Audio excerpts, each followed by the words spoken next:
This is Lemmy with Revzilla. Welcome back to another 2-minute lesson. Today we're going to be talking about types of weight on a motorcycle. Now I think probably everybody's pretty well aware that if you can strip weight off your motorcycle, you're going to improve performance. However, understanding how different types of weight affect a motorcycle, how weight is categorized, can help you understand where to spend your time, effort, and money when you're trying to strip weight off your own bike when you're seeking better performance. So we're going to talk about a couple different types of weight today. We're talking about unsprung weight, sprung weight. We're also going to cover really quickly rotational weight as well as static weight. So starting out with unsprung weight versus sprung weight.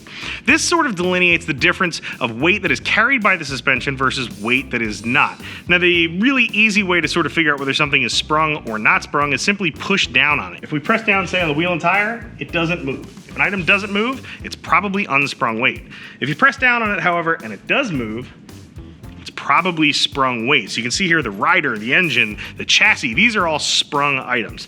Now the reason the delineation is important here is simply because when you're removing weight from the unsprung portion of your bike, it helps your suspension act more rapidly. It helps it respond more quickly to undulations in either pavement or trail, depending on where you're riding your motorcycle.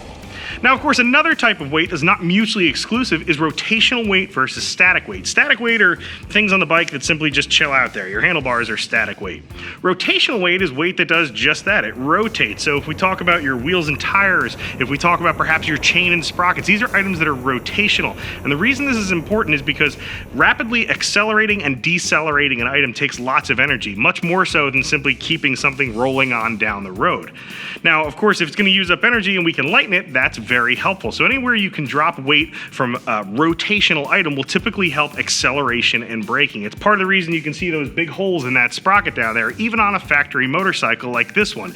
That weight loss there makes an awful lot of difference for acceleration and deceleration. So now you should understand a little bit more about how the weight is categorized and classified on a motorcycle. It might give you some ideas on spots you might want to concentrate on your own bike. Make sure you check out a couple of our other 2-minute lessons. As always, I'm Lem. I'm out of here.